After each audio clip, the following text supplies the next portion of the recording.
রাসূল সাল্লাল্লাহু আলাইহি ওয়াসাল্লামের আদর্শ মানার উপকারিতা এবং না মানার অপকারিতা। তো সাবজেক্টের উপরে ইনশাআল্লাহ কথা বলবো, যেহেতু আমরা দেশ এবং আন্তর্জাতিক পরিমণ্ডলে যেখানেই কথা বলি আমাদেরকে উল্লেখ করে দেওয়া সাবজেক্টের উপরই কথা বলি। তবে বক্তাদেরকে সাবজেক্টটা আগে থেকে স্মরণ করিয়ে দিতে হয়, এটা নিয়ম। তার কারণ তার একটা মেন্টাল প্রিপারেশন আছে, তার জ্ঞানের একটা প্রিপারেশন আছে। আর আগেকার যুগে না, আগেকার যুগে ওয়াজ একরকম করলেই হতো, এক হুজুর ওয়াজ করতে আসছেন এক এলাকায়। তো ভাই আমি একটা বিশেষ গাছের ফজিলত বর্ণনা করব আপনাদেরকে। এই গাছের এমন ফজিলত, পাতাটা যদি পানিতে পড়ে তাহলে কুমির হয়, আর যদি ডাঙায়, নাকি সিলেটের মানুষ শুকনায় কি বলে, শুকনায় যদি পড়ে তাহলে এটা বাঘ হয়। তো শ্রোতা একজন দাঁড়িয়ে বলল, হুজুর আমার একটা প্রশ্ন, যদি পাতা আর শুকনা অর্থাৎ পানি আর শুকনা কিছুটা ডাঙায় কিছুটা শুকনায় এর মাঝখানে যদি পড়ে তাহলে কি হয়? হুজুর দেখলো সর্বনাশ, এখানে তো এরকম মুখস্থ ওয়াজ করা যাবে না। সে বলল, ওমা আলাইনা ইল্লাল বালাগ, আমি বিদায় নিচ্ছি, আজকের মতো আমার আর ওয়াজ করা হচ্ছে না। তো এখন তো লোকেরা মোটামুটি পড়াশোনা না করলেও অনেক এডুকেটেড, লার্নেড। তো আমি যেই সাবজেক্টের উপরে কথা বলবো সেই সাবজেক্ট যদি আমার আলোচনার বহির্ভূত হয়, লোকেরা তুচ্ছ-তাচ্ছিল্য করবে, নানান ধরনের ব্যাড কমেন্টস করবে, যে উনি আন্তর্জাতিক পর্যায়ে কথা বলেন, একজন পীর সাহেব, পীরজাদা, কি করলেন। ভবিষ্যতে এই বিষয়টা মনে রাখবেন, ভবিষ্যতে এই বিষয়টা মনে রাখবেন। অবশ্যই তাকে স্মরণ করিয়ে দেবেন, তাকে নলেজে দিয়ে দেবেন যে আপনি এই সাবজেক্টের উপরে কথা বলবেন, এই সাবজেক্টের উপরে আপনাকে এই বিষয়টা দেওয়া হলো। যা হোক, আলহামদুলিল্লাহ অত্যন্ত ভালো একটা সাবজেক্ট দিয়েছে। রাসূলুল্লাহ সাল্লাল্লাহু আলাইহি ওয়াসাল্লাম পৃথিবীতে এসেছিলেন, কেন এসেছিলেন এটা নবীজির মুখ থেকেই শোনা যায়। হাবিবে কিবরিয়া রহমাতুল লিল আলামিন উনি বলেছেন, ইন্নামা বুইস্তু মুআল্লিমান। আরেকটা জায়গায় রাসূল সাল্লাল্লাহু আলাইহি ওয়াসাল্লাম বলেছেন, বুইস্তু লিউতাম্মিমু মাকারিমাল আখলাক। আল্লাহু আকবার বলুন। বুইস্তু লিউতাম্মিমু মাকারিমাল আখলাক। পৃথিবীতে উত্তম চরিত্র, উত্তম ম্যানার, সোশ্যাল এবং পলিটিক্যাল ইন্টারন্যাশনাল যত ম্যানার আছে, মানুষের যত হিউম্যান বিং আছে, হিউম্যান হ্যাবিট আছে, মানুষের যত আখলাক চরিত্র আছে, রাসূলুল্লাহ সাল্লাল্লাহু আলাইহি ওয়াসাল্লাম বলেছেন এর সর্বোৎকৃষ্ট উত্তম চরিত্রের পরিপূর্ণতা দিতে আমি পৃথিবীতে এসেছি। আজকে পৃথিবীতে অমুসলিমদের কথা বাদই দিলাম, মুসলমানেরাও চরিত্র হারা, আদর্শ হারা। মুসলমান তার সভ্যতা সংস্কৃতি থেকে অনেক দূরে সরে গিয়েছে। আসুন, মুহাম্মদ রাসূলুল্লাহ সাল্লাল্লাহু আলাইহি ওয়াসাল্লাম যেই সিচুয়েশন, যেই সময় পৃথিবীতে আবির্ভূত হয়েছিলেন, আমরা সেই যুগটাকে কি বলি? মুরব্বী বাবাজির একটু বলেন তো কি বলি? আইয়ামে জাহিলিয়াত, the age of ignorance, the days of ignorance, অসভ্যতার যুগ, বর্বরতার যুগ, মূর্খতার যুগ। একটা জাতি, এটি কিন্তু চারটাখানি বিষয় না, চারটাখানি বিষয় নয়। একটা জাতিকে তার চিন্তা চেতনা, দেমাগ, তার কাজ কারবার পরিবর্তন করে নতুন আর এক ধরনের কাজে অভ্যস্ত করা, এটা বড় ধরনের কোনো রিভুলার, বড় ধরনের কোনো বৈপ্লবিক চিন্তার লোক, মহানায়ক ছাড়া এটা সম্ভব নয়। দেখুন, নেলসন ম্যান্ডেলা একজন কালো মানুষ ছিলেন, চামড়াটা কালো, তিনি ধর্মে ছিলেন খ্রিস্টান। আই স্যালিউট হিম। বলতে পারেন, হুজুর আপনি একজন পীর সাহেব, পীরজাদা, তাকে সম্মান করছেন, তো কেন করব না? মুহাম্মদ রাসূলুল্লাহ সাল্লাল্লাহু আলাইহি ওয়াসাল্লাম তো ভিন্ন ধর্মের কোনো সম্মানী মানুষকে অসম্মান করেনি। আল্লাহু আকবার বলুন। এটা রাসূলুল্লাহ সাল্লাল্লাহু আলাইহি ওয়াসাল্লামের আদর্শ, তো আমি তাকে স্যালুট কেন করলাম? তিনি ওই দেশে মানুষে মানুষে ডিসপ্যারিটি, মানুষে মানুষে বৈষম্য ছিল। সাদা চামড়ার মানুষ, কালো চামড়ার মানুষ, কালো চামড়ার মানুষগুলোকে সাদা চামড়ার মানুষগুলো দেখতে পারতো না, পছন্দ করতো না, তাদেরকে তাদের যে কোনো একটা মর্যাদা আছে, সম্মান আছে, এটা মনে করতো না। নেলসন ম্যান্ডেলা যে বর্ণ বৈষম্য দূর করার জন্য আন্দোলন করলেন, রিভলিউশন করলেন। 24টা বসন্ত তিনি কারাগারেই শুধু অন্ধকার প্রকোষ্ঠে কাটিয়েছেন। এমনও সময় গিয়েছে একটু পানির জন্য তিনি যখন হাহাকার করেছেন, ওখানকার প্রহরী তাকে প্যান্টের বোতাম খুলে তার গায়ের উপরে প্রস্রাব করে দিয়েছে, যেটা পরবর্তীতে উনি ওনার জীবনীতে লিখেছেন, বলেছেন। তো একটা সাদার কালো চামড়ার ব্যবধান দূর করতে গিয়ে 24টা বসন্ত তাকে কারাগারের অন্ধকার প্রকোষ্ঠে কাটাতে হয়েছে। আর একটা অসভ্য জাতিকে সভ্য জাতি বানানোর জন্য, আনকালচার্ড, আনসোশ্যাল একটা জাতিকে সভ্য সংস্কৃতি মানা এবং উত্তম চরিত্রের বানাতে মুহাম্মদ রাসূলুল্লাহ কি কষ্ট করতে হয়েছিল একটু চিন্তা করেন। মুহাম্মদ রাসূলুল্লাহ সাল্লাল্লাহু আলাইহি সাল্লাম এই সভ্যতা জাতির মধ্যে আনার জন্য শিয়াবে আবি তলেবে 36 মাসের উপরে অবরুদ্ধ ছিলেন, কারাবরণ করেছিলেন 36 মাস তার উপরে। এই জন্য সাবজেক্ট দিয়েছেন, তবে সাবজেক্ট একটু প্যাসের হয়ে গেছে। গ্রামের মানুষ আর একটু সহজ হলেই ভালো হতো। রাসূল সাল্লাল্লাহু আলাইহি ওয়াসাল্লামের আদর্শ, বাস, দ্যাটস এনাফ। নবীজির আদর্শ। তো এখন নবীজির আদর্শ মানার উপকারিতা, আল্লাহু আকবার, কি বলবো। আল্লাহ নবী বলেছেন, খায়রুল কুরুনি কারনি সুম্মাল্লাযীনা ইয়ালুনাহুম সুম্মাল্লাযীনা ইয়ালুনাহুম। আল্লাহর নবী বলেছেন, সর্বশ্রেষ্ঠ যুগ হলো আমার যুগ, আমার যুগটাই হলো শ্রেষ্ঠ যুগ। সেই যুগে নবী একটা জাতিকে পরিবর্তন করেছিলেন। কেমন পরিবর্তন হলো একটু ছোট্ট ছোট দুটো উদাহরণ দৃষ্টান্ত দিচ্ছি। আরবদের একটা চরিত্র ছিল, মাইট ইজ রাইট, জোর আছে যার, অধিকার হলো তার। এখন আমাদের সমাজে এইটাই, আপনার হাতে ক্ষমতা আছে, আপনি রাতকে দিন বলবেন, ব্যাস রাত দিন। আপনার হাতে ক্ষমতা আছে, আপনি মূলা চুরিতে কাউকে ফাঁসি দিয়ে দিবেন, আবার 7 খুনে কাউকে মাফ করে একটা হাসি দিবেন, ব্যাস এটা সম্ভব। ক্ষমতা আপনার হাতে আছে, আপনি যা ইচ্ছা তাই করতে পারবেন, এটা সম্ভব। পৃথিবী এখন এরকমই চলতেছে। মুহাম্মদ রাসূলুল্লাহ সাল্লাল্লাহু আলাইহি ওয়াসাল্লাম একটা জাতির কেমন পরিবর্তন আনলো। ইতিহাসে আমরা পড়েছি, এক বিধবা নারী, বিধবা মানে তার স্বামীটা মারা গিয়েছে, ছোট্ট ছোট্ট ইনোসেন্ট কয়েকটা বাচ্চা। রাতের বেলায় স্বামী যে মারা গেছে, দাফন করার পরে রাতের বেলায় ঘরে মহিলা কাঁদে। লক্ষ্য করে দেখলো একজন লোক গভীর রাত্রে তার ঘরের সামনে অস্ত্র নিয়ে একটা লোক দাঁড়িয়ে আছে। আমার কথা বুঝে থাকলে বলুন তো, কার ঘরের সামনে দাঁড়িয়ে আছে? কথা কি বুঝতে পারছেন আপনারা? ওই যে মহিলার স্বামী ইন্তেকাল করেছে, যেই এতিম বাচ্চাগুলোর বাবা হারিয়েছে, ওই অসহায় নারীর ঘরের সামনে গভীর রাতে, অন্ধকার রাতে একটা লোক অস্ত্র নিয়ে দাঁড়িয়ে আছে। ভাগ্যিস আর একটা লোকের সামনে পড়ে গেল। লোকটা তাকে অনুনয় বিনয় করে বলল, ভাই তুমি কি ডাকাতি করবে, চুরি করবে? তুমি কি জানো না এই ঘরের মালিকটা সাহেবুল বাইত, তিনি মারা গিয়েছেন। ঘরের মধ্যে কয়েকটা বাচ্চা, অসহায় এক বিধবা নারী, তুমি যদি তাদেরটা চুরি ডাকাতি করো তাহলে তো এমনিতেই ওরা অসহায়, আরো বেশি অসহায় হয়ে পড়বে। লোকটা উঠে বলল, তুমি কি আমাকে চেনো? তুমি কি আমার পরিচয় জানো? সে বলল, না, আমি তোমাকে চিনি না, তোমার পরিচয় আমি জানি না। বলল, আমি হলাম মুহাম্মাদুর রাসূলুল্লাহ সাল্লাল্লাহু আলাইহি সাল্লাম। আমি তার হাতে হাত দিয়ে কালেমা পড়েছি, আমি তার নতুন প্রচার করা আদর্শ গ্রহণ করেছি। জীবনভর চুরি করলাম, ডাকাতি করলাম, ছিনতাই রাহাজানি করলাম, দুর্বলের সম্পদ জবরদখল করলাম।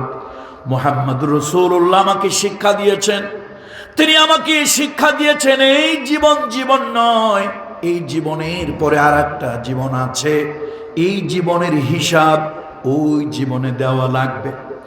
আমার মধ্যে এই চিন্তা এলো, আমার মধ্যে এই অনুভূতি জাগ্রত হলো, কিয়ামতের ময়দানে আল্লাহর আদালতে যদি দাঁড়াতে হয়, আমি আল্লাহকে বলবো, আল্লাহ আমার যখন দ্বীনের বুঝ ছিল না, মুহাম্মদ রাসূলুল্লাহ যখন পৃথিবীতে আসেন নাই, তার শিখানো সভ্যতা আমি যখন গ্রহণ করি নাই, আমি চুরি করেছি, ডাকাতি, ছিনতাই, রাহাজানি করেছি, তিনি যখন আমাকে দ্বীনের শিক্ষা দিয়েছেন, তিনি যখন আমাকে দ্বীনের শিক্ষা দিয়েছেন, আমি অসহায় নারীর ঘরের সামনে রাত জেগে পাহারা দিয়েছি।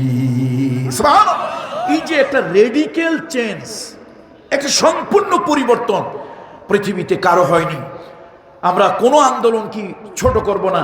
লেনিনের নেতৃত্বে আন্দোলন হয়েছে, মাও সেতুং এর নেতৃত্বে আন্দোলন হয়েছে। পৃথিবীতে সমাজতন্ত্র, পুঁজিবাদ, ধর্মনিরপেক্ষ মতবাদ, অনেক মতবাদ পৃথিবীতে এস্টাবলিশড হয়েছে। কিন্তু ওই মতবাদের দ্বারা, আন্দোলনের দ্বারা পতাকার পরিবর্তন হয়েছে, ভূখণ্ডের পরিবর্তন হয়েছে, কিন্তু শাসন ব্যবস্থা, শাসনতন্ত্রের পরিবর্তন হয়েছে, মানুষের চরিত্র পরিবর্তন হয়েছে। পৃথিবীতে এরকম একটা আন্দোলন আমাকে দেখাতে পারবেন না। মানুষের নৈতিক চরিত্র পাল্টেছে। হয়তো আমি বলতে পারেন, আপনি তো পীরজাদা, পীর সাহেব মানুষ, খবর রাখেন কি? ভাই, আমি অল্প কিছুদিনের জন্য হলো ঢাকা বিশ্ববিদ্যালয় পলিটিক্যাল সায়েন্সের ছাত্র ছিলাম, অল্প কিছুদিনের জন্য হলো। সুতরাং আমি হয়তো অত অনেক ভালো ছাত্র না, অনেক বেশি জানি না, কিন্তু আমি চ্যালেঞ্জ দিয়ে বলতে পারবো পৃথিবীতে কোনো আন্দোলন হয়েছে, যেমন ধরুন একটা কথাই বলি, আমাদের মহান নেতা, অত্যন্ত শ্রদ্ধাভাজন ব্যক্তিত্ব বঙ্গবন্ধু শেখ মুজিবুর রহমান সাহেব, তিনি এই জাতির একটা আন্দোলন হলো তার ডাকে, জিয়াউর রহমান সাহেবরা সহ অনেকেই সে আন্দোলনে অস্ত্র ধরলেন, জীবন বাজি রেখে তারা দেশটাকে পরিবর্তন করলেন। আগে ছিল পূর্ব পাকিস্তান, নাম পরিবর্তন হয়ে হলো বাংলাদেশ। আগে ছিল পতাকাটা একরকম, এখন হলো পতাকা আর এক রকম। আগে হলো মানচিত্রে একরকম, পরে হলো ভূখণ্ডে মানচিত্র আর এক রকম। এই যে পতাকার পরিবর্তন হয়, শাসন ব্যবস্থার পরিবর্তন হয়, ভূখণ্ডের পরিবর্তন হয়, পৃথিবীতে আমার জানা নাই কোনো আন্দোলনে মানুষের নৈতিক চরিত্র পাল্টেছে। একটা মাত্র আন্দোলন হয়েছে, মুহাম্মদ রাসূলুল্লাহ তার আদর্শিক আন্দোলন করেছিলেন, মানুষের চরিত্র পাল্টিয়েছে। রক্ত পিপাসু মানুষগুলি দয়ার মানুষ হয়েছে। মানুষ যারা পশুর মতো ছিল, সে মানুষের ভিতরে হিউম্যানিটি, মনুষ্যত্ব, মানবতা, ইনসানিয়াত প্রবেশ করেছে। আল্লাহু আকবার। আজকে দুর্ভাগ্য, আমার দেশে সুবহানাল্লাহর ফজিলত, আলহামদুলিল্লাহর ফজিলত, কদু খাওয়ার ফজিলত, জিলাফি খাওয়ার ফজিলত, এই ওয়াজগুলি আমার সমাজে হয়, যার কারণে অনেকেই জানে না ইসলাম যে একটা পূর্ণাঙ্গ জীবন বিধান। এর মধ্যে অনেক কিছু আছে, এটা আমরা অনেকেই জানি না, অনেকেই আমরা জানি না। সুতরাং মহানবী সাল্লাল্লাহু আলাইহি ওয়াসাল্লামের আদর্শ মানার উপকারিতা, মানলে উপকার কি হবে? মুহাম্মদ রাসূলুল্লাহ সাল্লাল্লাহু আলাইহি ওয়াসাল্লামের জীবনের আদর্শ না মানলে ক্ষতি কি হবে? এই বিষয় তো আজকে আমাদের কথা নাকি? নবীজির আদর্শ মানতে রাজি আছেন আপনারা? মদিনায় যখন পর্দার আয়াত অবতীর্ণ হয়নি, ওই সময়ের একটা কথা, একজন সুন্দরী যুবতী নারী কোথায় যেন যাচ্ছিল, যেতে যেতে সন্ধ্যা হয়ে গেল। ওই সুন্দরী যুবতী নারী দেখতেছে তার পিছনে পিছনে একজন যুবক আসতেছে। সুন্দরী নারী ভয় পেয়ে গেল।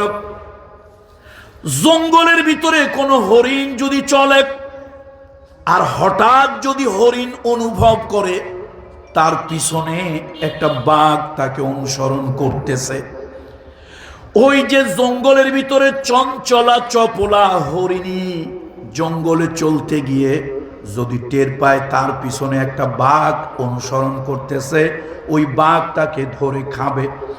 ওই হরিণটা যেরকম ভয় পায়, একজন সুন্দরী নারী, অন্ধকার হয়ে গেল, সন্ধ্যা হয়ে গেল, নারী কোথায় যাচ্ছে একা একা, লক্ষ্য করে দেখে তার পিছনে পিছনে একজন পুরুষ তাকে অনুসরণ করছে।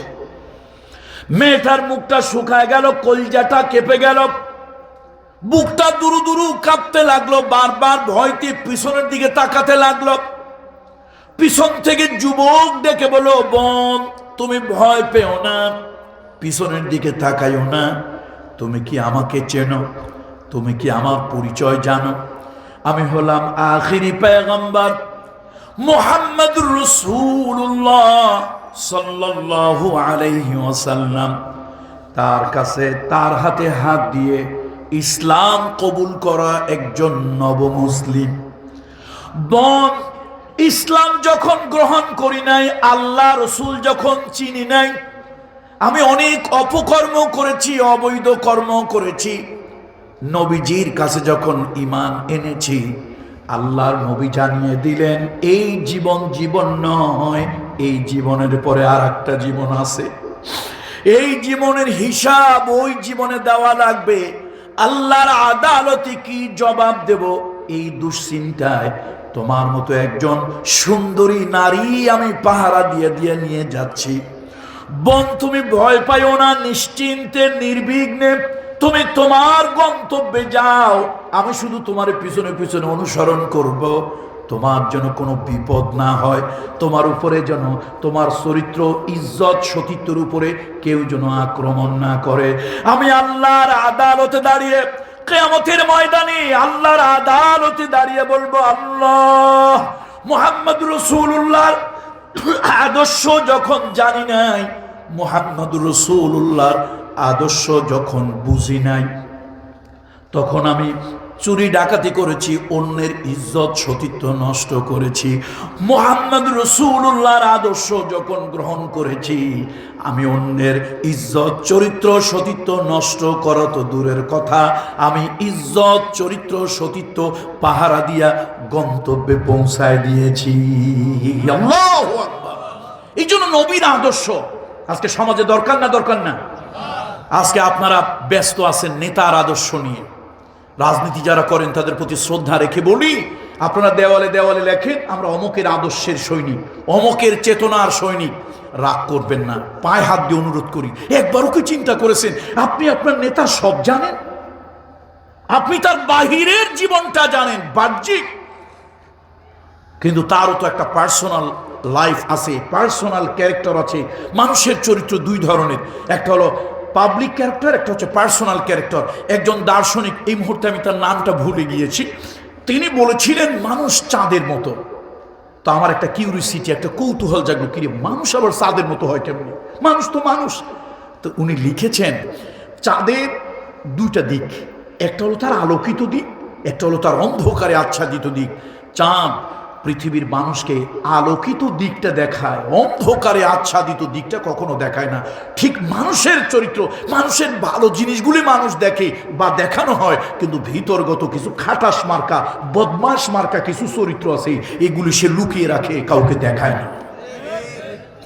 অথচ মুহাম্মদ রাসূলুল্লাহ, মুহাম্মদ রাসূলুল্লাহ সাল্লাল্লাহু আলাইহি ওয়াসাল্লাম, তার যে আদর্শ, তার সম্পর্কে আল্লাহ তাআলা কি বলেছেন?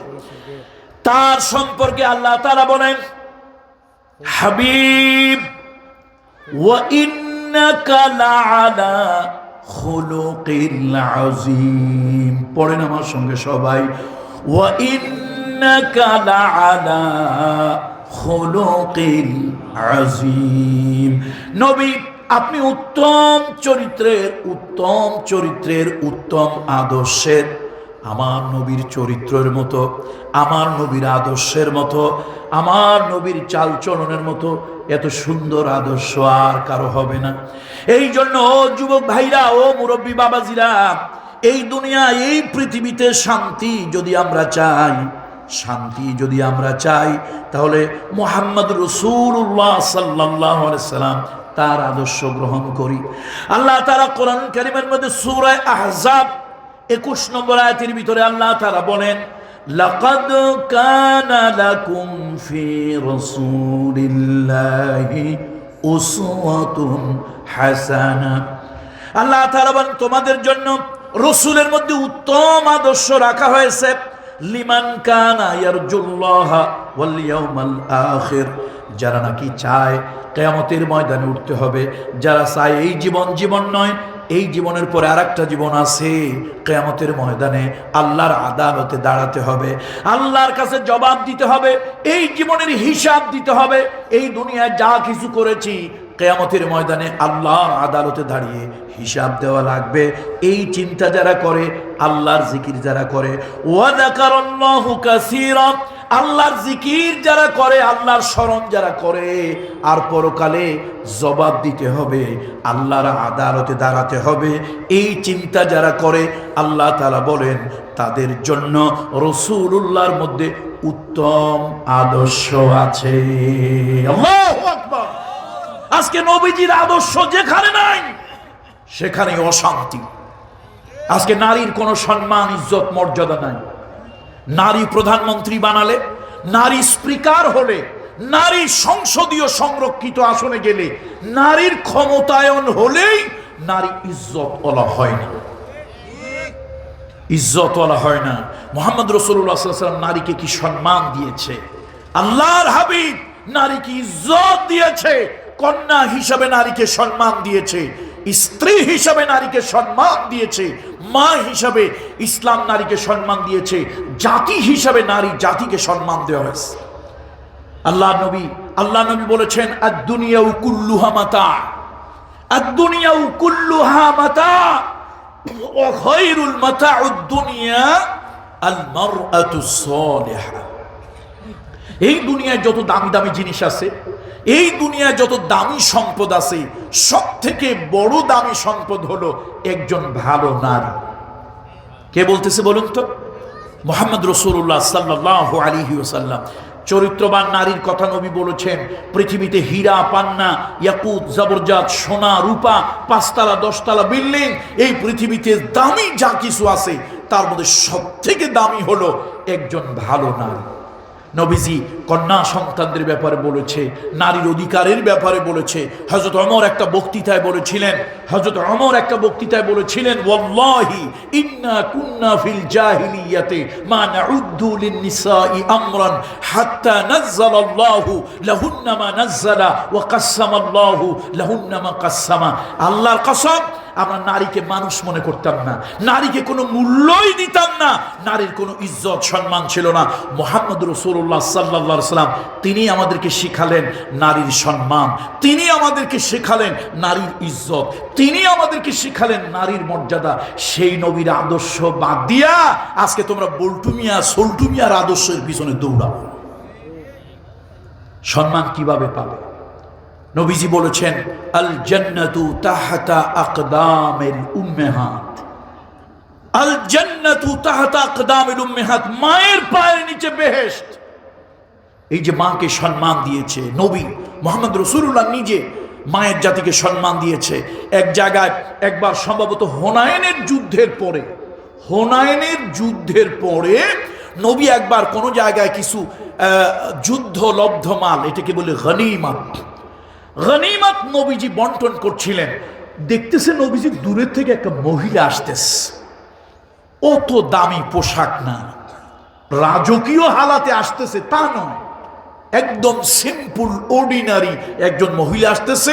আর মুহাম্মদ সাল্লাল্লাহু আলাইহি ওয়াসাল্লাম রাষ্ট্রীয় কাজ করতেছেন, তিনি যাকাত অথবা সাদকা অথবা গনিমত এই মালগুলি তিনি বন্টন করছেন, বিভিন্ন গোত্রের মাধ্যমে তাকসিম করছেন। রাষ্ট্রের প্রধান হিসাবে, মুসলমানদের প্রধান হিসাবে, নবী হিসাবে, সেনাপতি হিসাবে। ওই মহিলাকে আসতে দেখে নবীজি বললেন, এই আপাতত একটু কাজ বন্ধ রাখো। রাসূলুল্লাহর নির্দেশ, সাহাবারা কাজ বন্ধ রাখলেন। রাসূলুল্লাহ সাল্লাল্লাহু আলাইহি ওয়াসাল্লাম আল্লাহর হাবিব ওই মহিলার কাছে এগিয়ে গেলেন, মহিলাকে সম্মান করে তাজিম করে নিয়ে আসলেন। নবীজি এবার তার গায়ের রুমালটা বিছিয়ে দিলেন, মহিলাকে সম্মান করে উঠোর উপর বসাইল। এখন সাহাবীরা অবাক হয়ে গেল, আরে রহমতের নবী, যার চাদরে জিব্রাইল আমিন ফেরেশতা জিব্রাইল বসতে সাহস পায় না, সেই চাদরখানা একজন মহিলার জন্য রুমালটা বিছায় দেয়। মহিলাকে আনলেন, সম্মানের সাথে বসালেন। মহিলা যা বলে নবী খুব তাজিমের সাথে কথাগুলো শোনে। নবীজি তাকে কিছু উপঢৌকন, কিছু হাদিয়া প্রদান করলেন। মহিলা চলে গেল। সাহাবাদের মধ্যে একটা চিন্তা ঝড় বইতে লাগলো। মহিলাটাকে একজন সাধারণ নারীর জন্য নবী রাষ্ট্রীয় কাজ, গুরুত্বপূর্ণ কাজ বন্ধ করে দিলেন। নবী তার রুমালখানা একজন নারীর জন্য বিছায় দিলেন। ওই নারী বসার পর নবীজি ইজ্জতের সঙ্গে কথা বললেন। মহিলা চলে যাবার পর সাহাবারা জিজ্ঞেস করলো, ইয়া রাসূলুল্লাহ, হে মহিলাকে তো চিনলাম না, মহিলাকে? নবীজি বললেন, শোনো, এই নারী হলো ওই নারী, আমি মায়ের স্নেহ বেশি দিন পাই নাই, মায়ের ভালোবাসা পাই নাই।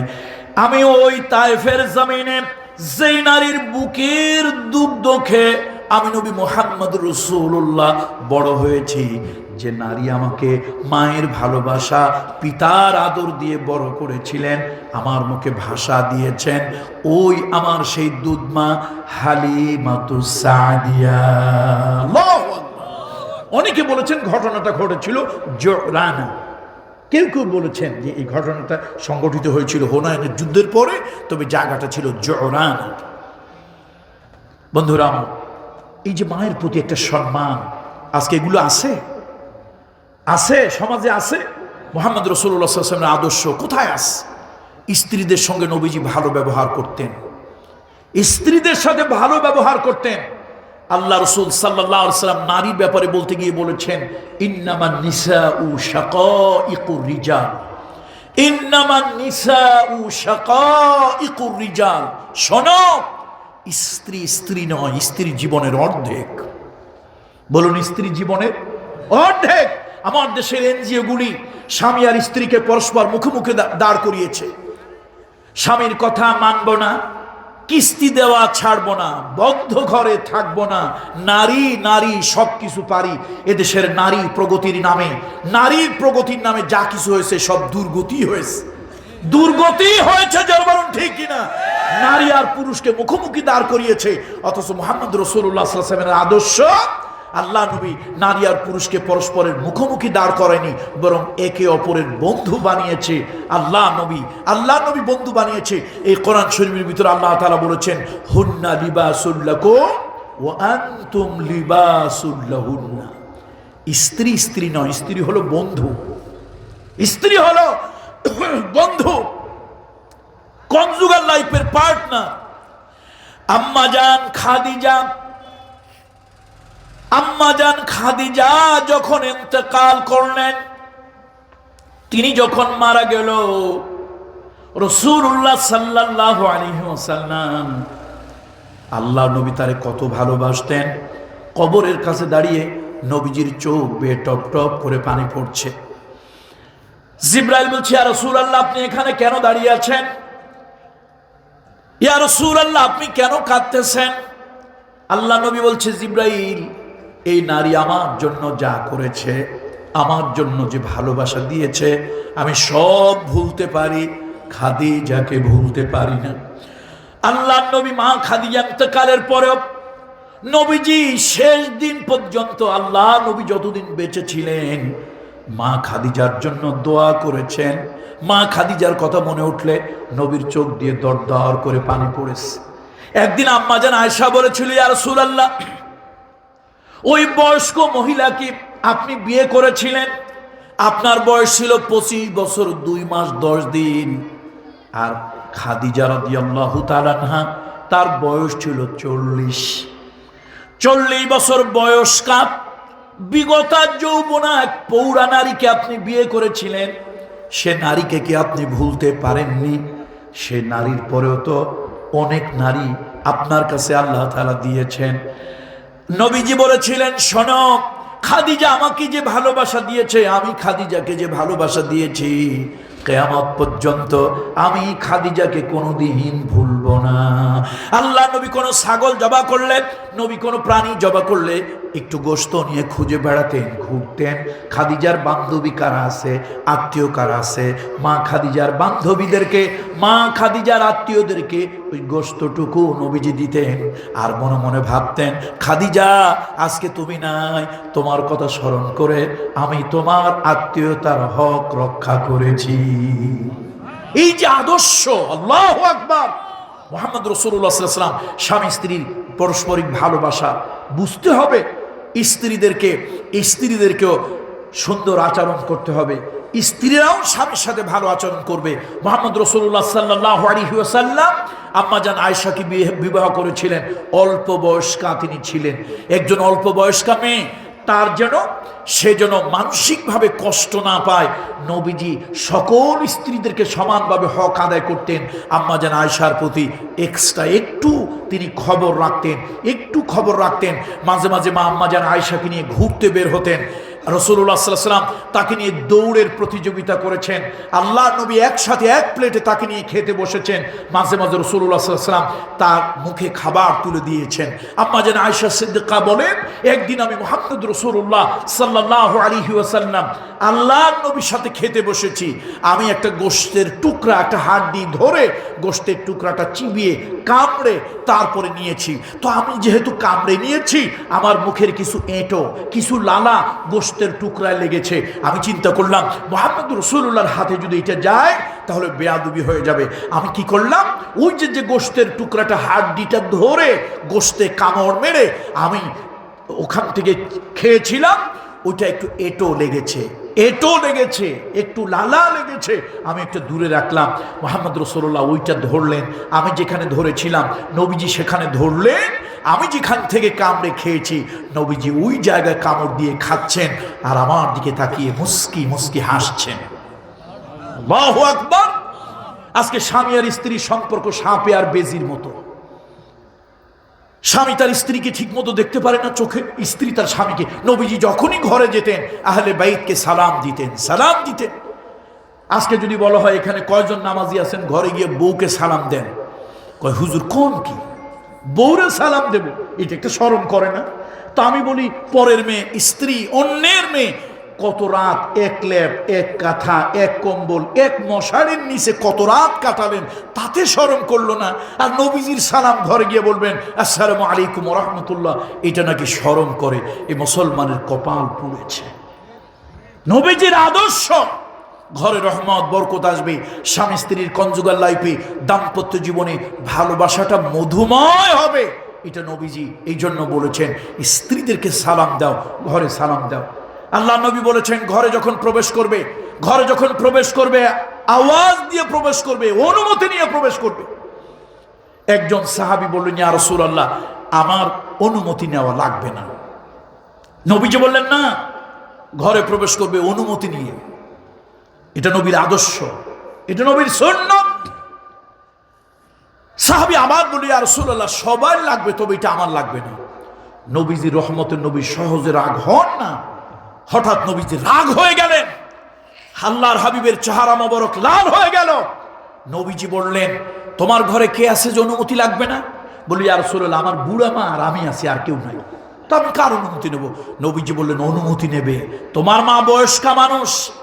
মা বয়স হয়ে যাওয়ার কারণে, বার্ধক্যজনিত কারণে মায়ের গায়ের কাপড়টা, শরীরের কাপড়টা ঠিক নাও থাকতে পারে। তুমি আওয়াজ দিয়ে ঘরে ঢুকবে, মা বুড়ো মানুষ, মা বয়স হয়ে গেছে, আগের মতো অত বুদ্ধি জ্ঞান নাই। মা যদি কাপড়টা এদিক সেদিক থাকে, মা যেন তার কাপড়টা অসংলগ্ন যদি থাকে, মা যেন তার কাপড়টা ঠিক করে নিতে পারে। এই জন্য সন্তান, তুমি যখন ঘরে যাবে প্রথমে সালাম দেবে, এরপরে মায়ের রুমে প্রবেশ করবে, মায়ের আদেশ নেবে। তুমি কি তোমার মাকে উলঙ্গ দেখতে চাও?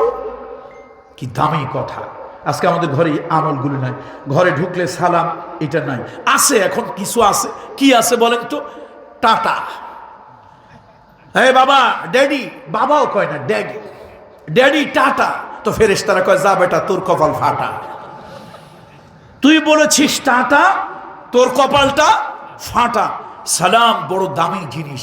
নবীজি বলেছেন আফশুস সালাম ওয়া আতইমুত তুআম, সালামের প্রচলন করো, সালাম দাও, ঘরে সালাম দাও। আর মাঝে মাঝে বন্ধু বান্ধবদেরকে একটু দাওয়াত দিয়ে নিয়ে খাও। জীবন চলার সাথীদেরকে, কোরআন শরীফের সূরা বাকারায় আল্লাহ তাআলা বলেছেন, কোরআনুল কারীমের ভিতরে ওয়াবুদুল্লাহ ওয়ালা তুশরিকু বিহি শাইআ ওয়া বিল ওয়ালিদাইনি ইহসানা, সম্ভবত সূরা বাকারার 222 নম্বর আয়াত, মেবি এটা হবে। এই আয়াতের ভিতরে আল্লাহ তাআলা জীবন চলার সাথীদেরকে সম্মান করতে বলেছেন, তাদের ইহসান করতে বলেছেন। জীবন চলার সাথী কি? যেমন ধরুন আমি একটা স্কুলের টিচার, আমি যাদের সাথে একসাথে চাকরি করি তারা আমার জীবন চলার সাথী। আমি একজন দোকানদার, এই বাজারে দোকানদারি করি, আমার সাথে যারা দোকানদারি করেন তারা আমার জীবন চলার সাথী। এটা কোনো মুফাসসিরিন তফসিরে এসেছে। তাহলে নবীজি কি বলেছেন? যে তোমার এই জীবন চলার সাথের মানুষগুলোকে তুমি মূল্যায়ন করো, তাদের সাথে ভালো ব্যবহার করো, ভালো আচরণ করো। আজকে প্রতিবেশীর সাথে আমাদের ভালো আচরণ নাই। আল্লাহ নবী বলেছেন জিবরাইল আমার কাছে যতবার এসেছে প্রতিবেশীর সাথে ভালো আচরণ করতে বলেছে। আমি ভয় পেয়েছি যে আল্লাহ তাআলা এরকম কোন আয়াত অবতীর্ণ করবে যে কিছু সম্পদ, মিরাসি কিছু সম্পদ আল্লাহ তাআলা হয়তো প্রতিবেশীর জন্য অবধারিত করে দেবে। নবীজি বলেছেন সেই ব্যক্তি মুমিন নয়, সেই ব্যক্তি মুমিন নয়। হাকাদা সালাসা মাররাত, তিনবার বললেন। সাহাবারা বললেন ইয়া রাসূলুল্লাহ, কোন ব্যক্তি মুমিন নয়?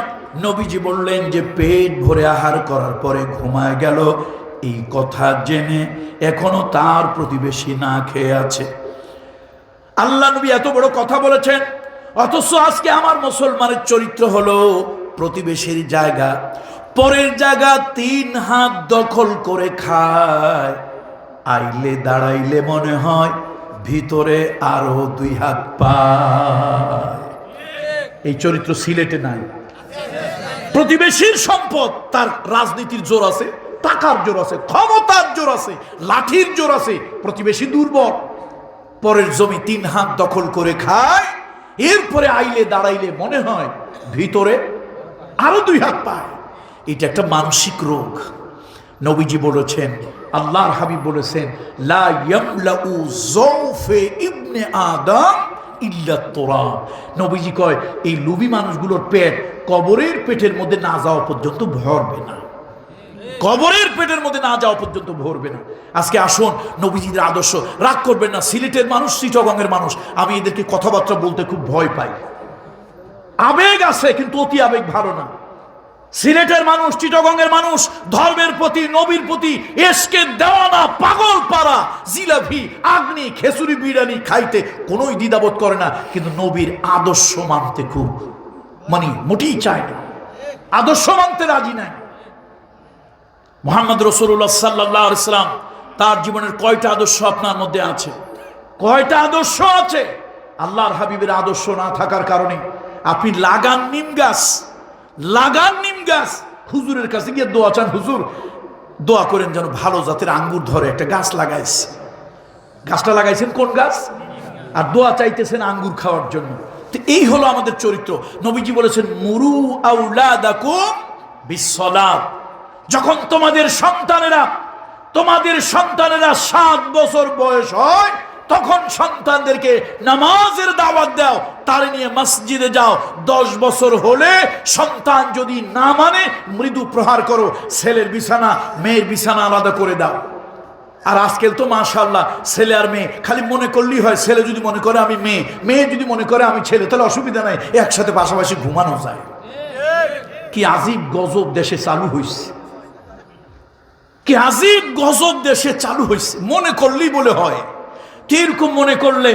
যারা মনে করে, যারা এই থিওরি মানুষের কাছে দেয় যে ছেলে যদি মনে করে সে মেয়ে হয়ে গেছে, মেয়ে যদি মনে করে ছেলে হয়ে গেছে, তো একটা ছেলে যদি বলে ভাই আমি মনে মনে চিন্তা করছি যে আমি মেয়ে হয়ে গেছি, আপনার মেয়ের কাছে রাতের বেলা আমাকে একটু থাকতে দেন। দুর্ভাগ্য। হাসেন কেন? হাসির খোরাক দিই নাই, চিন্তার খোরাক দিয়েছি। হাসির জন্য বলিনি। মুহাম্মদ রাসূলুল্লাহ সাল্লাল্লাহু আলাইহি ওয়াসাল্লাম বলেছেন 10 বছর বয়স হলে সন্তান, ছেলে এবং মেয়েকে তাদের বিছানা আলাদা করে দাও, তাদেরকে আলাদা করে দাও। এবং 7 বছর বয়সে সন্তানকে নামাজের জন্য ডাকো, তুমি নামাজে নিয়ে যাও। 10 বছর হলে হালকা মৃদু প্রহার করো। এখন ছেলে ডিজিটাল যুগের ছেলে ফেলে বানাইছেন, এটা তো আপনার দোষ। ছেলে একটা বানাইছেন, ঘুমাইতে হয় তার রাত শেষ, ঘুম থেকে উঠতে হয় দিন শেষ, এর চিন্তায় আপনার জীবন শেষ। এটা হলো স্মার্ট যুগের ছেলেপেলে। স্মার্ট যুগের ছেলেপেলে ঘুমাইতে কি শেষ কথা কয় না, ঘুমাইতে আপনার সিলেট কি হয় আমি জানি না, আমার ঢাকার কথা বলি। অনেক ছেলেপেলেদেরকে দেখি, আরে বাপরে কি ব্যস্ত, মনে হয় 13 মসজিদের খতিব, জুমা পায় না এক জায়গায়। কি ব্যস্ত, রাত 2:30 3টা, তারপরে এদিক দৌড়ায় ওদিক দৌড়ায়, এইখানে যায় সেইখানে যায়। 3টা 4টার আগে ঘুমাইতে জানে। ভাদাইমা কপাল পড়াগুলি ঘুমাইতে গেল রাত 3টা 4টায়। ঘুম থেকে উঠবে কয়টা? দুপুরের পরে ঘুমের থেকে উঠলো, বাপ মা টেনশন করতে করতে হার্টের পেশেন্ট হয়ে গেছে। বাবা চিন্তা করতেছে, আল্লাহ আমার জীবনটা তো একভাবে চলেই গেল, আমার এই সন্তানটা কেমনি চলবে, কেমন করে তার জীবনটা চলবে। এই বাবার এই টেনশন, মায়ের এই টেনশন, এই দুশ্চিন্তা করতে করতে বাবা মা অস্থির হয়ে যায়, রোগা হয়ে যায়। এই জন্য আসুন রাসূলুল্লাহ সাল্লাল্লাহু আলাইহি ওয়াসাল্লাম আল্লাহ নবী যে আদর্শগুলো দিয়েছে, সে আদর্শগুলো আমরা পালন করার চেষ্টা করব। বলুন আল্লাহুম্মা আমিন। আল্লাহ নবী বলেছেন, আলা কুল্লুকুম রাঈন ওয়া কুল্লুকুম মাসউলুন আন রাইয়াতিহি।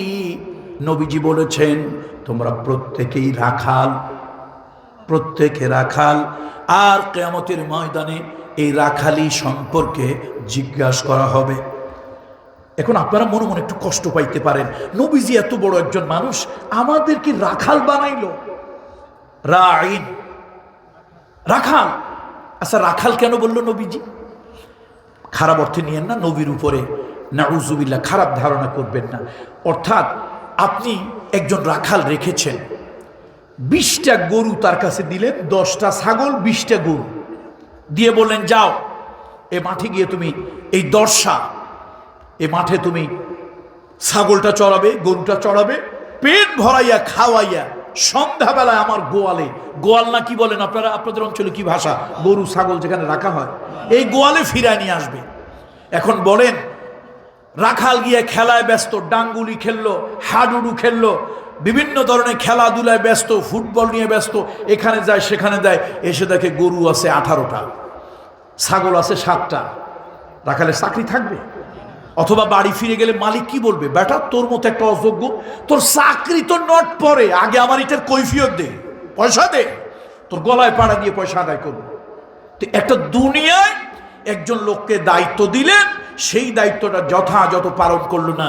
রাসূলুল্লাহ কি বলতেছেন শোনেন, আল্লাহ নবী বলতেছেন, আলা সাবধান, সতর্ক হয়ে যাও, কুল্লুকুম রাঈন, তোমরা প্রত্যেকেই হলো অভিভাবক, গার্ডিয়ান, রাখাল, ওয়া কুল্লুকুম মাসউলুন আন রাইয়াতিহি, তোমরা প্রত্যেকেই এই রাখালি সম্পর্কে আল্লাহর কাছে জিজ্ঞাসিত হবে। ফাল আমিরুল্লাযী আলান নাসি রাঈন, যিনি দেশের প্রধানমন্ত্রী, ওই জাতির ব্যাপারে তাকে জিজ্ঞাসা করা হবে। দুনিয়ায় কত ক্ষমতা আছে, ক্ষমতা আছে, দুনিয়ায় ক্ষমতা আছে, যার ইচ্ছা ঠান্ডা করো, যার ইচ্ছা গরম বানাও, যা ইচ্ছা তাই করো। কিয়ামতের ময়দানে কে সেনা প্রধান, কে গোয়েন্দা প্রধান, কারো ফোন কেউ গ্রহণ করবে না। ও আজরাইল, ও জিব্রাইল, ও মিকাইল, ও ইসরাফিল, আমি অমুক দেশের প্রধানমন্ত্রী, আমার কথা শোনো। ফেরেশতা 4 পয়সার কোনো দাম মূল্য দেবে না, বরং আল্লাহর আদালতের সামনে দাঁড়ায় থাকতে হবে। এক একটা দিন লম্বা হবে 50 আলফা সানা মিম্মা তাউদ্দুন। দুনিয়ার বিচারে 50,000 বছর পর্যন্ত দাঁড়িয়ে থাকতে হবে। দুনিয়ার বিচারে 50,000 বছর পর্যন্ত দাঁড়ায় থাকতে হবে। সুতরাং এক একটা দিন হবে এত বড় লম্বা।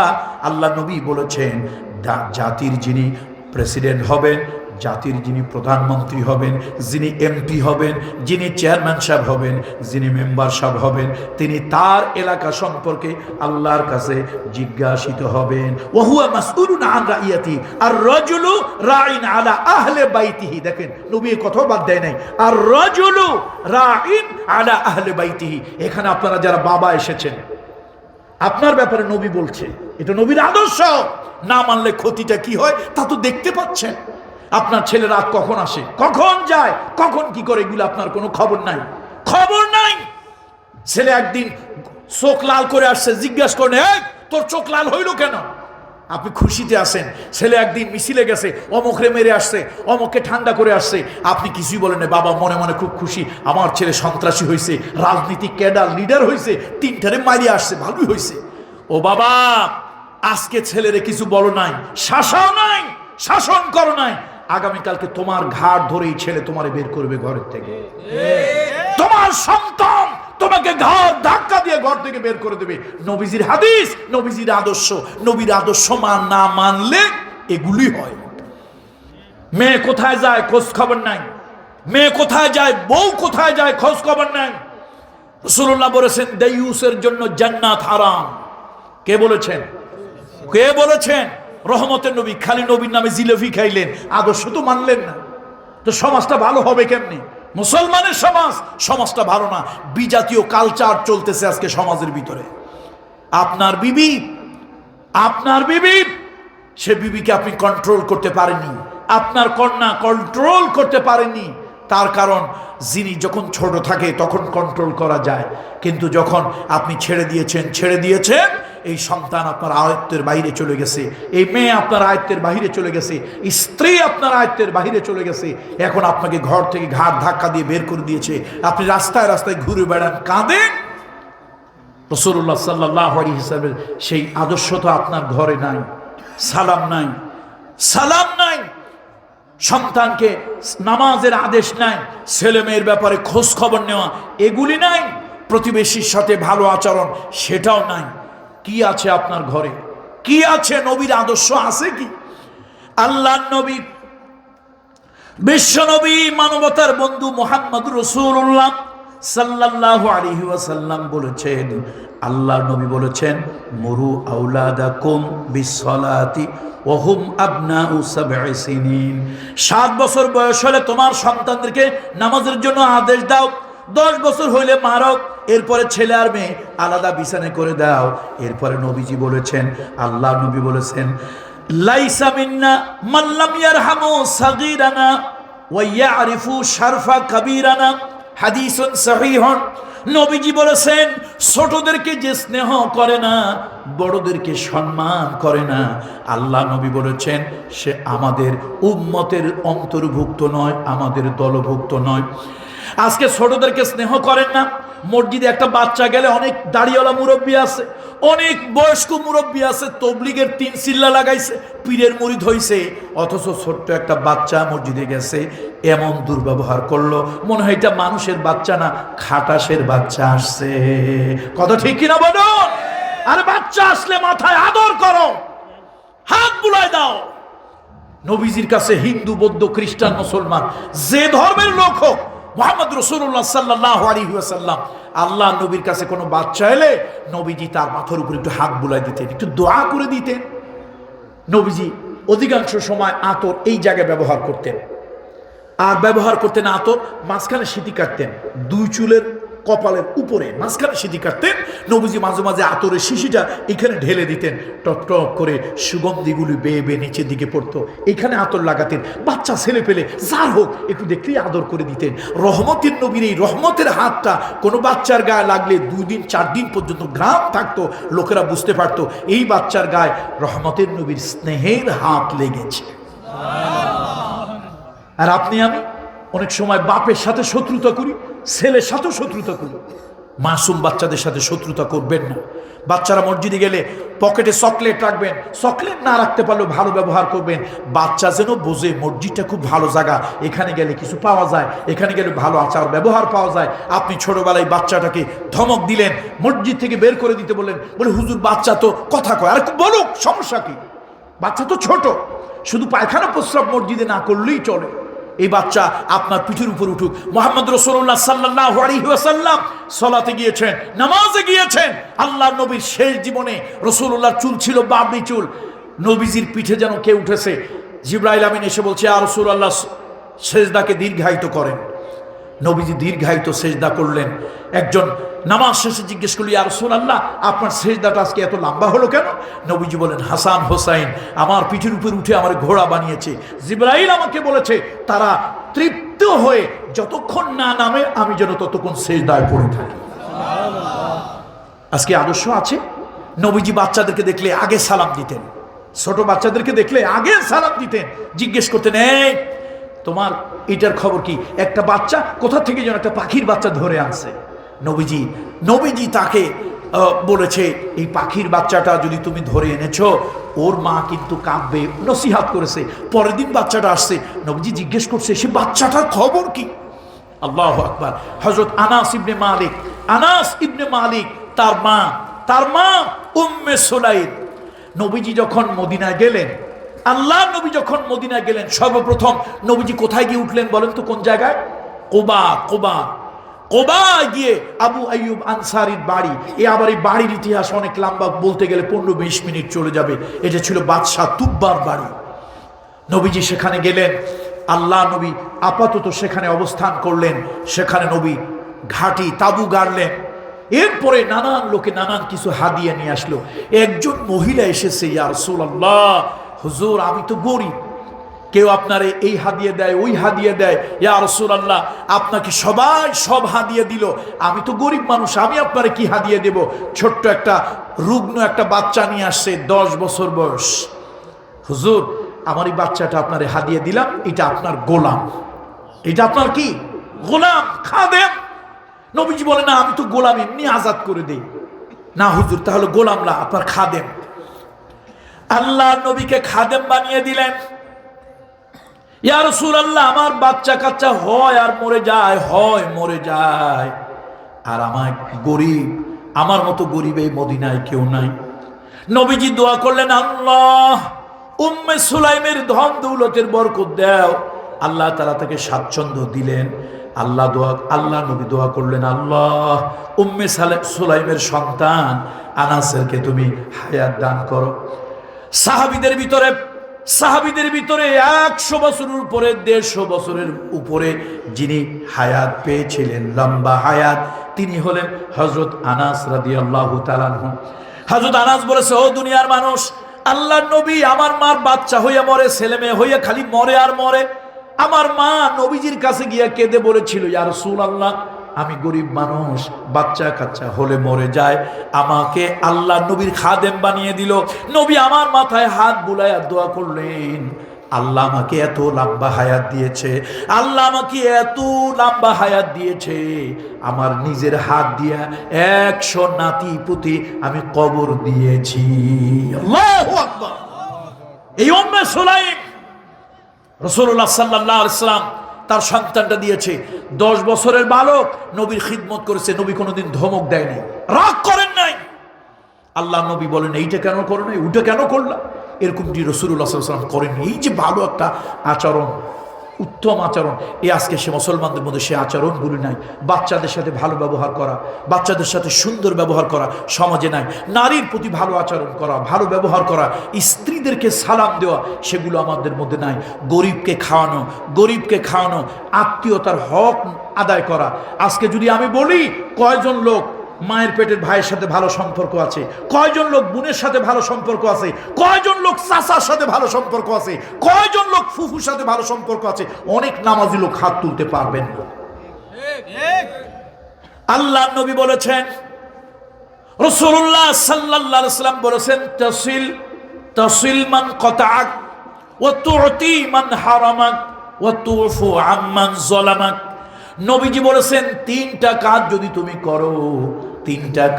তুমি করো, এই দুনিয়ার মধ্যে তুমি একজন শ্রেষ্ঠ মানুষ। আল্লাহু আকবার। শুনছেন আমার কথা? এই মুরব্বীরা ভালো করে শোনেন। ধমক দেওয়া উচিত না, তারপরেও দেই।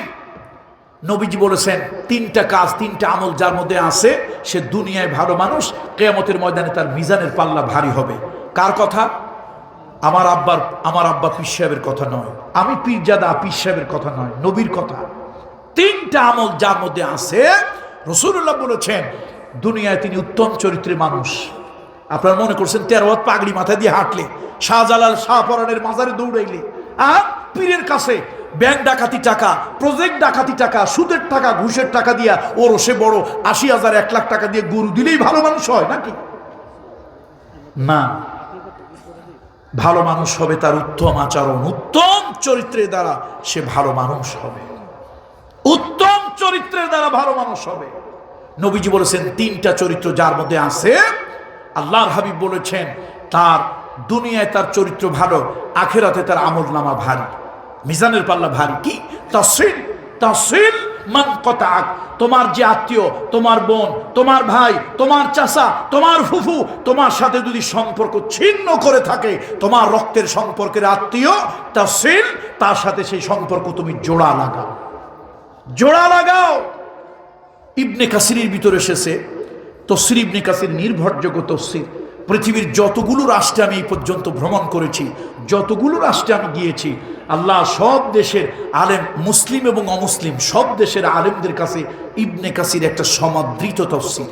সেখানে আমি ইবনে কাসিরে দেখেছি আল্লাহ তাআলার আরশের সাথে এই সম্পর্কগুলো ঝুলানো থাকে। সিলেটে কি বলে, ঝুলানো না টাঙানো না লটকানো? হ্যাঁ, লটকানো বলে।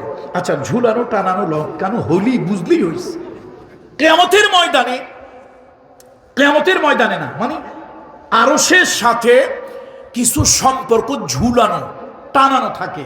ভাই বোনের সম্পর্ক, বাপ চাচাদের সাথে সম্পর্ক, বাবার গন্ধ চাচার কাছ থেকে পাওয়া যাবে। আমাদের দেশে অধিকাংশ সম্পর্কগুলো নষ্ট হয় সম্পদ নিয়ে, টাকা পয়সা নিয়ে। কথা ঠিক কিনা বলে? ভাই বড় ধন রক্তের বাঁধনে, যদিও দুশ্মন হয় সম্পদের কারণে। ভাই বড় ধন রক্তের বাঁধনে, যদিও শত্রু হয় ঘরের নারীর কারণে। রাসূলুল্লাহ বলেছেন, কয়টা কাজ উত্তম চরিত্রের? কয়টা কাজ বলেন? কয়টা কাজ? কয়টা কাজে কিয়ামতের ময়দানে আমলনামা মিজানের পাল্লা ভারী হয়ে যাবে? তাসিদ মান কতাক, যে আত্মীয়, যে স্বজন, যে বন্ধু আপনার সাথে সম্পর্ক ছিন্ন করেছে, তার সাথে আপনি সম্পর্ক জোড়া লাগাবেন। ওয়াতুতি মান হারামাক, আপনাকে যে বঞ্চিত করেছে, একদিন আপনার খুব অভাব ছিল, খুব অভাব ছিল, আপনি আপনার ভাইয়ের কাছে, বোনের কাছে, আত্মীয়র কাছে, প্রতিবেশীর কাছে, চাচার কাছে, চাচতো ভাইয়ের কাছে গিয়ে হাত পেতে বলেছিলেন, ভাই রে আমি খুব অসুস্থ, তোমার ভাবি, তোমার ভাবি বোন বা ভাতিজা খুব অসুস্থ, আমার 1000 টাকা দাও, আমি একটু হাসপাতালে নিয়ে যাব। তার কাছে 10,000 টাকা ছিল, কিন্তু মুখের উপরে না বলে দিয়েছে, না আমার কাছে নাই, দিতে পারবো না। এরকম কিছু নিমক হারাম আত্মীয় আপনাদের দেশে নাই, আমাদের দেশে আছে, আছে। এই নিমক হারাম দিন চিরদিন একভাবে যায় না, চিরদিন মানুষের অবস্থা একরকম থাকে না। 10-15 বছর পর অবস্থার পরিবর্তন হয়েছে। ওই নাফরমান, ওই নিমক হারাম একদিন আপনার কাছে এসে বলে, ভাই তোমাদের ঘরে চাউল আছে, 2 কেজি চাউল দাও। অথবা ভাই তোমার পকেটে টাকা আছে, আমার 5,000 টাকা দাও, 10-15 দিন পরে দিয়ে দেব। আপনার মনে পড়ছে, আরে আমার তো একদিন খুব অসুখ ছিল, তোমার কাছে আমার বাচ্চাটা কেঁদেছিল, তোমার কাছে 1,000 টাকার জন্য হাত পেতেছিলাম, তুমি মুখের উপরে আমাকে না বলে দিয়েছিলে, দরজা বন্ধ করে দিয়েছিলে, আর একদিকে মুখ ফেরায় নিয়েছিলে। আজকে তুমি আমার কাছে আসছো, নবীজি রহমতের নবী তো, দয়ার নবী তো, আদর্শের নবী তো, নবী বলেছেন আজকে ওই পিছনের কথাটা ভুলে যাও, বুকের উপর একটা পাথর চাপা দিয়ে পিছনের কথা ভুলে যাও। অতুতি মান হারামাক, যা পারো তাকে বঞ্চিত করিও না, তুমি আজকে তার হাতে কিছু দেও। 3 নম্বরে ওয়াতুফু আম্মান যালামান, তোমার উপরে যে জুলুম করেছে, মানুষ জুলুম করে 3 কারণে। যাদের টাকা বেশি, টাকা পয়সা বেশি হলে আশেপাশের গরিব মানুষগুলোর উপরে তারা একটু জুলুম করে। 5 তলা বিল্ডিং এমন ভাবে উঠাইছে, আপনার হেঁটে বের হওয়ার জায়গা নাই, দম ছাড়ার জায়গা নাই, টাকা আছে, টাকার গর্বে অন্যের উপরে অত্যাচার, নির্যাতন। আর একটা নির্যাতন করে যারা ক্ষমতায় আছে, ক্ষমতার লোক, ক্ষমতার দাপটে ক্ষমতাহীন মানুষগুলোর উপরে নানান ধরনের অত্যাচার, নির্যাতন তারা করে। এটা পৃথিবী স্বীকৃত, হাজার বছরের ইতিহাস এটাই বলে। আর একটা হলো গায়ে পায়ে শক্তি থাকলে, কারো গায়ে মোহাম্মদ আলী কেলের মতো শক্তি, এরে মারে, ওরে গুতা দেয়, ওরে ঘুষি দেয়, ওরে ল্যাং দেয়, ভাবখানা অন্যরকম। আল্লাহ নবী বলেছেন, বিশ্বনবী বলেছেন, কেউ তোমার একদিন অত্যাচার করেছিল, কেউ তোমার একদিন নির্যাতন করেছিল, আজকে সময় এসেছে, দিন চিরদিন একরকম যায় না। ইউসুফ আলাইহিস সালামের ভাইরা, ও সিলেটের মানুষ, ইউসুফ আলাইহিস সালামের ভাইরা ইউসুফ আলাইহিস সালামকে কুয়ার মধ্যে ফি গায়াবাতিল জুব্বে, কুয়ার মধ্যে ফেলেছিল, চপেটাঘাত করেছিল, বিদেশি বণিকদের কাছে মিথ্যা কথা বলেছিল। ইউসুফ আলাইহিস সালামের চরিত্র খারাপ, নাউজুবিল্লাহ। ইউসুফ আলাইহিস সালাম মাঝে মাঝে পলায়, নাউজুবিল্লাহ। ইউসুফ আলাইহিস সালাম কৃতদাস, নাউজুবিল্লাহ। ইউসুফ আলাইহিস সালাম ভালো চরিত্রের না, নাউজুবিল্লাহ। এই কথাগুলো ভাইরা বিদেশি লোকের কাছে বলে অল্প টাকায় বিক্রি করে দিয়েছিল। ইউসুফ আলাইহিস সালামের কলিজাটা জ্বলে পুড়ে গিয়েছিল। তোরা যে বাপের সন্তান, আমি ওই বাপের সন্তান, হয়তো মা মা আলাদা হতে পারে, আমারে তোরা বাপের কাছ থেকে বলে আনলি, কুয়ার মধ্যে ফেললি, আমারে চোর বানাইলি, ডাকাত বানাইলি, আমারে কৃতদাস বানালি, আমাকে পালাতক আসামি বানালি, অল্প টাকায় বিদেশি মানুষের কাছে বিক্রি করে দিলি গোলাম হিসাবে, স্লেভ সার্ভেন্ট হিসাবে। আল্লাহ তাআলার কুদরত, আল্লাহ তাআলা ওই কুয়া থেকে উঠাইলো, মিশরের বাজারে নিয়ে ওই মিশরের অর্থ পরিকল্পনা মন্ত্রীর কাছে বিক্রি করলো। আল্লাহ তাআলা সেখান থেকে এক নারীর ষড়যন্ত্রে আল্লাহ তাআলা দীর্ঘদিন তাকে জেলে রাখলেন। এবার আল্লাহ তাআলা ওই জেল থেকে বের করলেন, মিশরের খাদ্য এবং পরিকল্পনা মন্ত্রী তাকে বানায় দিলেন। মিশরের বাদশাহ, মিশরের সম্রাট অসুস্থ হয়ে পড়লেন।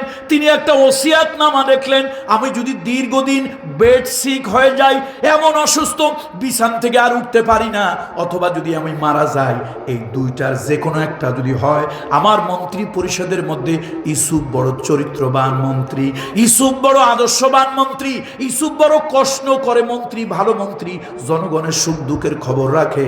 আমি ওসিয়াত করলাম, উইল করে গেলাম, দলিলে সিগনেচার করে গেলাম, আমি যদি অসুস্থ হইয়া বিছনায় যদি শুয়ে পড়ি অথবা মারা যাই, এই দেশের সম্রাট বাদশাহ হবে ইউসুফ। আল্লাহু আকবার। ইউসুফ আলাইহিস সালাম অল্প দিন পর বাদশাহ হয়ে গেলেন। প্রচন্ড দুর্ভিক্ষ হলো।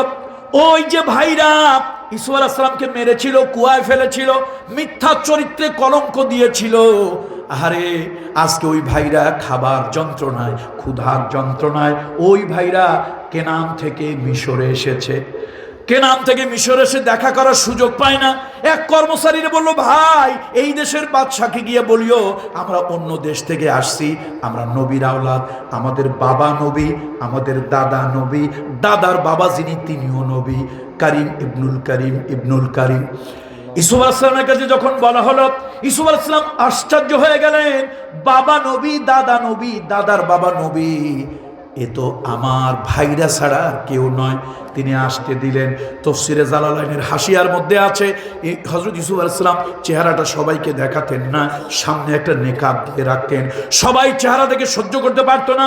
ওই পাশে ভাইরা বসা 10 ভাই, এই পাশে ইউসুফ আলাইহিস সালাম। এবার ইউসুফ আলাইহিস সালাম জিজ্ঞেস করলেন, আপনারা কোথা থেকে আসছেন? মিন আইনা আনতুম, বলে মিনাল কেনান, কেনান থেকে আসছি, আমরা নবীর বংশ। কয় ভাই? কয় ভাই? কয় যে আমরা হলাম 11 ভাই। তো আপনারা তো এখানে আসছেন 9 জন। কয় যে আরেকজন বাড়ি, তাহলে তো হইল 10 জন। কয় যে আরেক ভাই ছোটবেলায় হারায় গেছে, ওই ভাইটা বড় খারাপ ছিল, স্বভাব খারাপ, চরিত্র খারাপ, হাত খারাপ, পালায়, 2 নম্বরই 6 নম্বরই কাজ করে। কার সামনে বলতেছে? চিন্তা করছে? আপনার দেশের রাজা বাদশা মন্ত্রী এমপিরা হইলে কি করতো? আগে পুলিশরে বলতো, ওরে ঠ্যাং উপর দিকে দিয়া, মাথা সবগুলোর নিচের দিকে দিয়ে এইরকম পিটা, যে 10 দিন পর্যন্ত বাপের নাম কি তা যেন মনে করতে না পারে, ভুলে যায়, এরকম রিমান্ডে নেই। ইউসুফ আলাইহিস সালাম তা করেন নাই, করেন নাই। উনি সামনে থেকে পর্দাটা খোলাইলেন। আল্লাহ, ভাইরা অবাক হয়ে গেল, এত বড় বিশাল রাজ্যের যিনি সম্রাট, এখন তো নিঃশব্দে আমাদেরকে জবা করবে।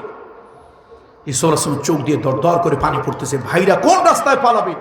রাস্তা খুঁজে পাচ্ছে না, চতুর্দিকে রাজবাড়ি, সৈন্য সীমান্ত, প্রচুর দিকে প্রহরী। ইউসুফ আলাইহিস সালামের কাছে তারা পায়ের সামনে সেজদায় পড়ে যেতে চাচ্ছে। ইউসুফ আলাইহিস সালাম তাদেরকে থামালেন, বললেন, তোমাদের সব অত্যাচার আমার মনে আছে, যাও, আমি আজকে আল্লাহর রাস্তায় তোমাদেরকে মাফ করে দিলাম। হযরত মুহাম্মদ রাসূলুল্লাহ সাল্লাল্লাহু আলাইহি ওয়াসাল্লাম, আল্লাহ নবী হিজরতে যাওয়ার আগে কাবা ঘরের চাবিটা ছিল উসমান ইবনে তলহার কাছে। নবীজি তার কাছে চাবিটা চাইছিল।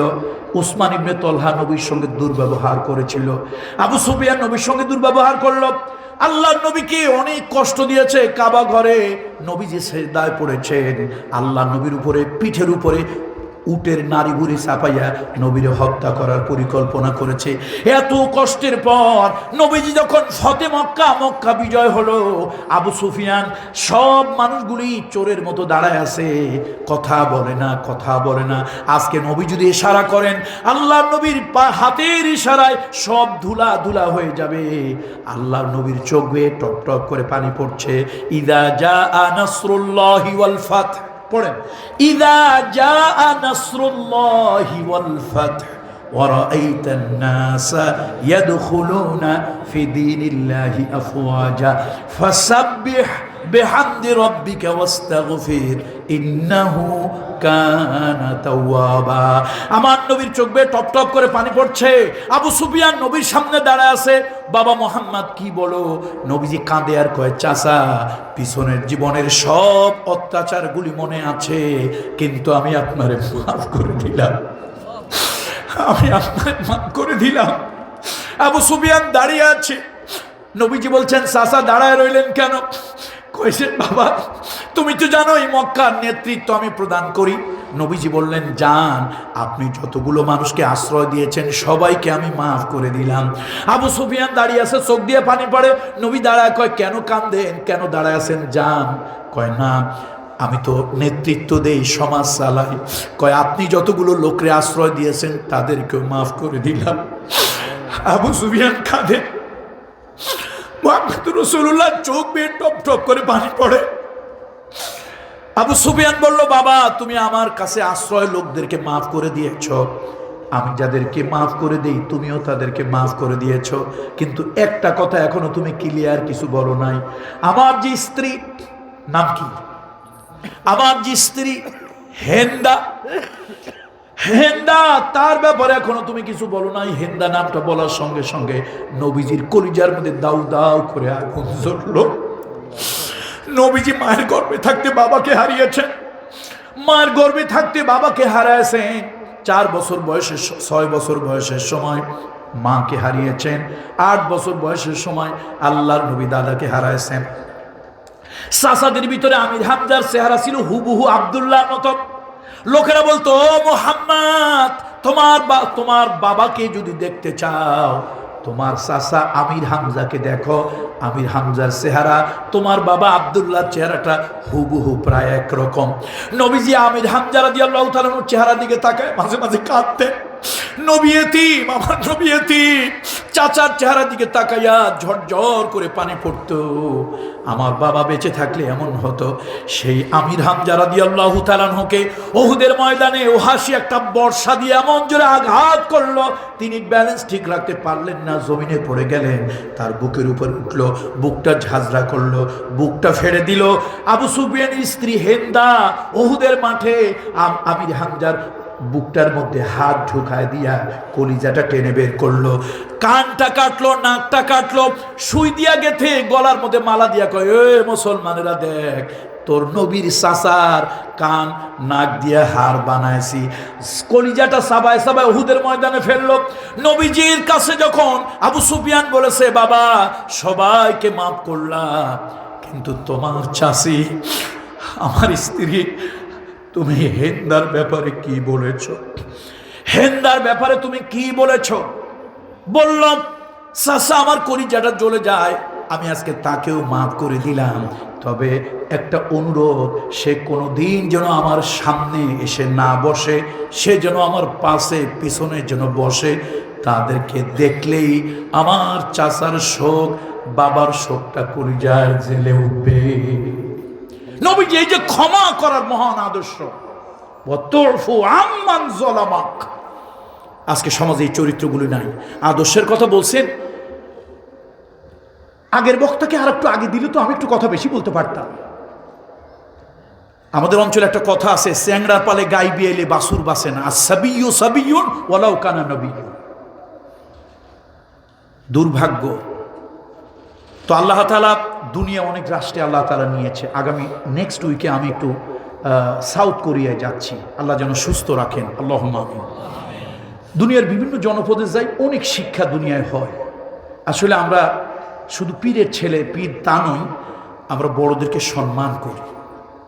আজকে আমি যে প্রোগ্রামে অন্তত ১.৫ লক্ষ লোক হবে, সর্বনিম্ন যদি একেবারে না হয় তাও ১ লক্ষ লোক হবে, আওলাদ রাসূলের বাড়ির মাহফিলে, সেখানে পোস্টারে আমার নাম দেওয়া। দরকার হলে আপনারা ইউটিউবে সার্চ দিয়ে যদি তার কোনো পোস্টার পান, দেখেন যে ওখানে আমার নামটা আছে কিনা। আমি তো ভাইকে সম্মান করেছি। অন্য বক্তা হলে আপনি পাবেন কেমনে? তাদের তো 50 বার ফোন করেই পাওয়া যায় না। আমি তো ছোট মানুষ, ক্ষুদ্র মানুষ, 7টা প্রতিষ্ঠান চালাই। আল্লাহ মেহেরবানি ফোন ধরি, ডেলি 150-200 ফোন আসে, আমি ম্যাক্সিমাম ফোন টাচ করি, ধরি, কথা বলি। যা হোক, আল্লাহ তাআলা রহম করুন। মাহফিলটার ব্যাপারে কিছু সহযোগিতা করার জন্য আপনাদেরকে অনুরোধ করা হয়েছে। আমি অনেক কষ্টে প্রতিষ্ঠান চালাই। আমার বাড়িতে ছেলেদের মাদ্রাসা, মেয়েদের মাদ্রাসা। আমি নিজে একটা স্কুল করেছি, নিজে একটা মাদ্রাসা করেছি, একটা স্কুল অ্যান্ড কলেজ করেছি। আমার স্কুল কলেজ মাদ্রাসার জেলার মধ্যে ভালো রেজাল্ট। আমি একটা ইউনিভার্সিটি, ইসলামিক সর্বোচ্চ গবেষণার জন্য একটা ইউনিভার্সিটি করার জন্য 5 একর জায়গা নিয়েছি, 5 একর 40 শতক নোয়াখালীতে। সেখানে একটা প্রতিষ্ঠান, এডুকেশনাল ইনস্টিটিউশন শুরু করেছি। ভাই, আমি নিজে কালেকশন করতে পারি না। বাংলাদেশে একটা মাত্র পীরের দরবার, যেটা আমাদের ট্যাগের হাট, আমরা কোনো কালেকশন করি না। এই অভ্যাসটাই আমার নাই, এই অভ্যাসটা আমার নাই। আমি ছোটবেলায় আশরাফ আলী থানভী রহমতুল্লাহ আলাইহির বই পড়তাম, সবার বই পড়েছি। শরৎচন্দ্র, ফাল্গুনী, সুনীল গঙ্গোপাধ্যায়, ইমদাদুল হক মিলন, তসলিমা নাসরিন, হুমায়ুন আজাদ, হুমায়ুন আহমেদ, জাফর ইকবাল, সবার বই কম বেশি পড়েছি। তো হাকিমুল উম্মত আশরাফ আলী থানভীর একটা বই পড়ে আমার ভালো লেগেছে। উনি এক জায়গায় লিখেছিলেন, তুমি যদি অন্যায়ের বিরুদ্ধে, তাগুতের বিরুদ্ধে, বাতিলের বিরুদ্ধে, জালিম সরকারের বিরুদ্ধে, তুমি যদি জুলুমকারীদের বিরুদ্ধে কথা বলো, কোনোদিন তুমি কালেকশন করবে না। কালেকশন যারা করে তারা কোনোদিন শক্ত কথা বলতে পারে না। আমি ওই দিন থেকে, তখন সম্ভবত আমি 6-7 ছাত্র, ইন মাই চাইল্ডহুড, আমি ওই দিন থেকে নিয়ত করছি, আল্লাহ যতদিন বাঁচায় প্রতিষ্ঠান কষ্ট করে চালাবো, ব্যবসা করে চালাবো, স্বেচ্ছায় যদি কেউ সহযোগিতা করে চালাবো। তো চাঁদা কালেকশন আমাদের নিজেদের দরবারে, গরু, ছাগল, টাকা পয়সা, এগুলি আমার দরবারে, ধান চাল, এরকম আমরা করে। সবাই জানে আমাদের 3 দিন মাহফিল হয়। লাস্টের দিন এশার নামাজের আগে একটু জাস্ট এলাকার লোকজন সবাই জানে যে 10 মিনিট প্রতিষ্ঠানের জন্য কিছু নেওয়া হবে। যারা যারা দেওয়ার ইচ্ছে করে দিয়ে যাবে। অমুকে 10,000 টাকা মারহাবা, অমুকে 20,000 টাকা মারহাবা, কে ব্যাংক ডাকাতি টাকা, কে ছাগল চুরি, মুরগি চুরি করার টাকা। আজকাল তো অধিকাংশই হয় জনগণের ট্যাক্সের পয়সা দিয়ে প্রজেক্ট চালাচ্ছে, 3 টাকার প্রজেক্ট 39 টাকা, সেইটার থেকে পয়সা মেরে তারপরে অনেকে বড় লোক হয়, মসজিদে টাইলস করে দেয়, এরপরে এয়ার কন্ডিশন লাগায় দেয়। আমরা মনে মনে চিন্তা করি, মাশাআল্লাহ, ভালোই তো। নবীর মসজিদ কাঁচা ছিল, কিন্তু মুসল্লি পাকা ছিল।